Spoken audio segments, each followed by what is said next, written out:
Hello my champions और मेरे future doctors. आपने अक्सर मुझे सेशन में बोलते हुए सुना होगा कि बच्चों आपको एम्स को टारगेट करना है। तो मैं ऐसा क्यों बोलता हूं? ऐसा क्या डिफरेंस है एम्स में और क्यों आपको अपने टारगेट को एम्स लेवल पे सेट करना चाहिए अभी के टाइम पे जब आप नीट देने जा रहे हो? तो ऑफ कोर्स ऑल भी गवर्नमेंट मेडिकल कॉलेजेस हैं, बहुत अच्छे कॉलेजेस हैं और वो कहीं ना कहीं एम्स को भी टक्कर देते हैं। सब जगह की फैकल्टीज बहुत अच्छी है, फैसिलिटीज बहुत अच्छी है। जहां तक गवर्नमेंट मेडिकल कॉलेजेस की बात करूं तो वो A1 है अगर मैं इंडिया की बात करूं तो। लेकिन फिर भी उसमें अगर मुझे एक को चुनना हो तो मैं हमेशा एम्स को चुनूंगा। तो क्या फायदे हैं एम्स में जाने के? मैं आपको एक एग्जाम्पल देता हूं। एक बच्चा है, चलो मान लो रोहन, जिसने बहुत अच्छा काम किया है, बहुत मेहनत करी है और उसने एम्स निकाला, एम्स क्रैक कर लिया और उसने MBBS में एम्स दिल्ली में चलो उसने एडमिशन ले लिया। और दूसरा बच्चा राहुल, जो भी एक अच्छे कॉलेज से, एक अच्छे रैंक से उसने पास आउट किया है, नीट में अच्छा स्कोर किया है और वो एक अदर कोई स्टेट के अच्छे से गवर्नमेंट कॉलेज में गया है या फिर इवन कोई टॉप के प्राइवेट यूनिवर्सिटीज भी हैं जो भी बहुत अच्छी हैं, उनमें गया है। अब इन दोनों की लाइफ में MBBS के दौरान कौन सी चीज है, कौन सी वो एक्स फैक्टर्स है जो एक को थोड़ा सा आसान रास्ता दे देती है ज्यादा सक्सेसफुल होने के लिए? अब देखो, सक्सेसफुल जो है वो एक बहुत ही रिलेटिव टर्म है, लेकिन मैं अगर ये बोलूं कि किसके पास बाद में जाकर के ज्यादा चॉइसेस मिलने वाले हैं तो उसकी बात मैं करना चाहता हूं यहां पे। तो बच्चों, होता क्या है जब आप एम्स में होते हो, जो कि हमारा रोहन है जो एम्स में है, और ये जो राहुल है जो दूसरे किसी कॉलेज में है, इनके बीच सिलेबस का कोई डिफरेंस नहीं है। ऑलमोस्ट आप सेम चीजें पढ़ते हो, ऑलमोस्ट आपके सेमेस्टर्स, एग्जाम्स, सब कुछ ऑलमोस्ट सिमिलर तरीके से ही चलते हैं, सब कुछ स्टैंडर्डाइज्ड होता है, ये सब कुछ सेम है।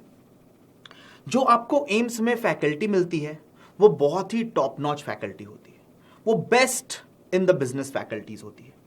तो वहां उनसे आपको ग्रूम होना और उनसे सीखना बहुत अच्छा होता है आपके लिए, आपके फर्दर ग्रोथ के लिए। जैसे हम बोलते हैं ना कि man is a product of his environment, तो वहां जो आपको एडुकेशनल एनवायरमेंट मिलती है वो कहीं ना कहीं स्टेट कॉलेज से थोड़ी बेहतर होती है। बाकी की जो को करिकुलर एक्टिविटीज होती है, बाकी की जो फैसिलिटी होती है, जो कैंपस ऑन कैंपस फैसिलिटीज होती है, वो भी बहुत बेहतरीन होती है। सेम चीज मैं एक स्टेट इंजीनियरिंग कॉलेज और IITs के लिए भी कर सकता हूं। ऑलमोस्ट सिमिलर टाइप का एक कंपैरिजन है। बट एम्स अपने आप में एक यूनिक इंस्टीट्यूट है। वो इसलिए क्योंकि वहां पे top of the top most layered cream बच्चे जो होते हैं वो जाते हैं, वो बहुत ज्यादा कॉम्पिटिटिव बच्चे होते हैं। तो अगर बच्चों ये कंपटीशन इतना तगड़ा है तो आपका जो पीयर ग्रुप बनेगा, यानी कि आपके जो फ्रेंड सर्कल होंगे, वो आपस में जो प्रतिस्पर्धा की जो भावना होती है, जो कंपटीशन का भावना होता है, वो बहुत स्ट्रांग रहने वाला है। तो वहां की इन्वायरमेंट ऐसी रहेगी कि आप अपने पीयर ग्रुप से बहुत ज्यादा सीख पाओगे। और जहां तक वहां पे फैसिलिटीज हैं जो आपको सपोर्ट करेगी, जो पूरी की पूरी एक सपोर्ट सिस्टम है जो आपको एक अच्छा डॉक्टर बनने में, एक सफल डॉक्टर बनने में आपके लिए बहुत ज्यादा मददगार साबित होने वाली है। क्योंकि जब आप अपने सामने वाले को देखोगे तो आप देखोगे कि वो दिन रात कैसे कड़ी मेहनत कर रहा है just to sustain his position, सिर्फ अपने आप को उस प्रतिस्पर्धा में, उस कंपटीशन में बनाए रखने के लिए वो कितनी ज्यादा मेहनत कर रहा है। तो इससे आप भी इंस्पायर होगे, आप भी चीजों को सीखना चाहोगे, आप कभी भी कंप्लेसेंट नहीं हो जाओगे, यानी कि आपके मन में कभी भी ऐसी इच्छा नहीं होगी अरे बस हो गया, बहुत हो गया।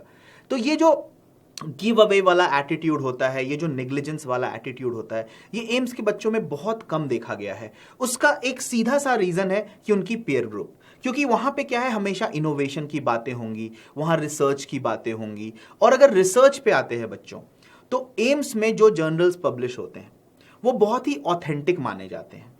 तो वहां जब आप अपने पब्लिकेशन डालते हो तो उसको बहुत थरली रिव्यू किया जाता है और बहुत ही प्रोफेशनली उसे देखा जाता है, और वो आपके लिए एक अचीवमेंट टैग होगा अगर आप ऐसा कर पाते हो तो।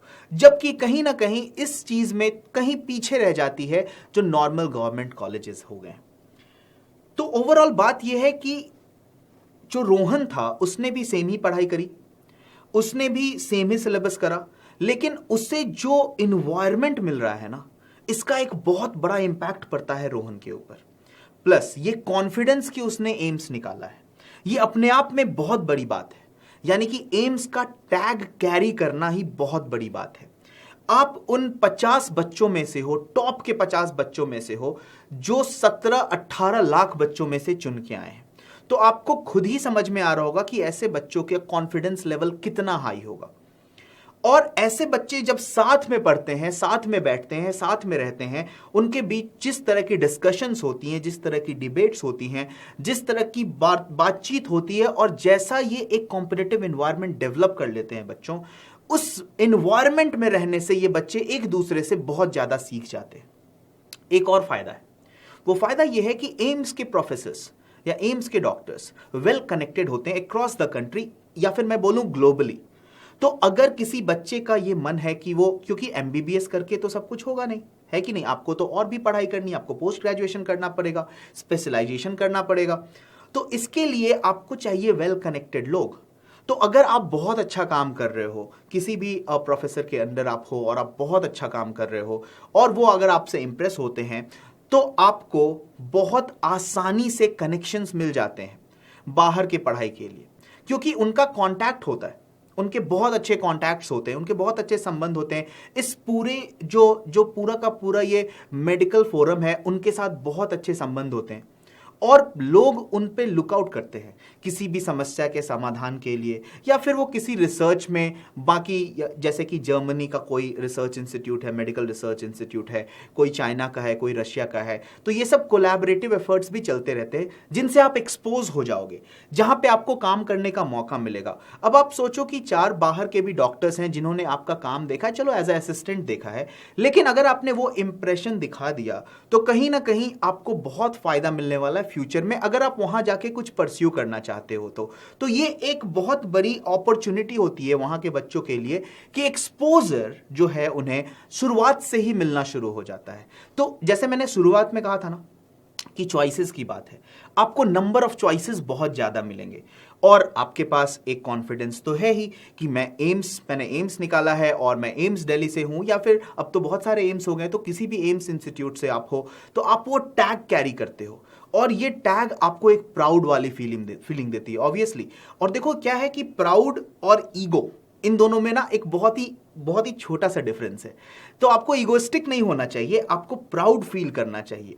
प्राउड एक पॉजिटिव सेंस होता है, एक पॉजिटिव इमोशन होती है, जो आपने अपनी मेहनत के दम पर कुछ अचीव किया है, तब आप किसी चीज के लिए प्राउड होते हो।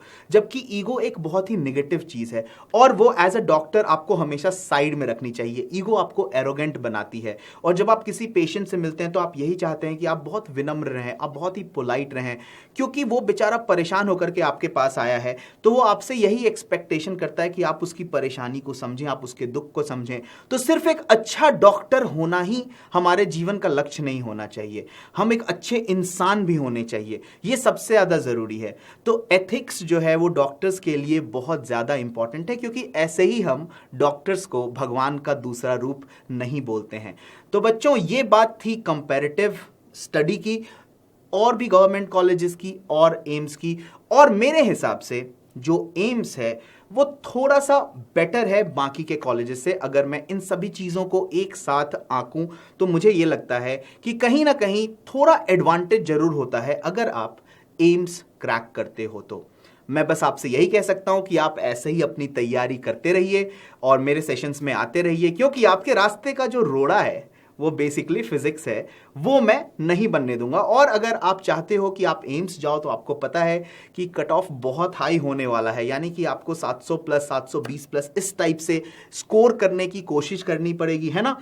तो इसमें अगर फिजिक्स से आपको डर लगता है, तो आपको क्या करना है, आपको आना है हमारे सेशंस में, मेरे सेशंस में। और जो भी नए बच्चे देख रहे हैं जिनका सपना है कि मुझे एम्स जाना चाहिए, और वो भटक रहे हैं यहाँ वहाँ कि मुझे अच्छा कंटेंट कौन देगा, मेरी तैयारी कैसे होगी, अभी तक भी मैंने अच्छे से तैयारी शुरू नहीं करी है, तो बहुत सारा कंटेंट हम पढ़ा चुके हैं। और आपको मेरे लाइव सेशंस में आना है, जुड़ना है, जहाँ पे ऐसी बहुत सारी स्ट्रैटेजीज, बहुत सारी चीज़ें अवेलेबल है आपके लिए, जहाँ पे आप वो वीडियोस देख करके उसे वापस से 2x में देख करके आप चीज़ों को बहुत जल्दी सीख सकते हो, रिवाइज कर सकते हो। तो मैं यही उम्मीद करता हूं कि आप इन सब चीज़ों पे ध्यान रखेंगे, अपने सपनों के साथ कभी कॉम्प्रोमाइज नहीं करेंगे। और अगर आपका सपना एम्स दिल्ली है या कोई भी एम्स है, तो आप वहीं पे जाएंगे। Stay tuned to this wonderful channel, and also keep learning. The channel that we have, आपका प्यारा सा चैनल कौन सा है? आकाश बायजूस नीट चैनल. मैं मिलता हूँ फिर से आपसे. Keep learning and keep thinking.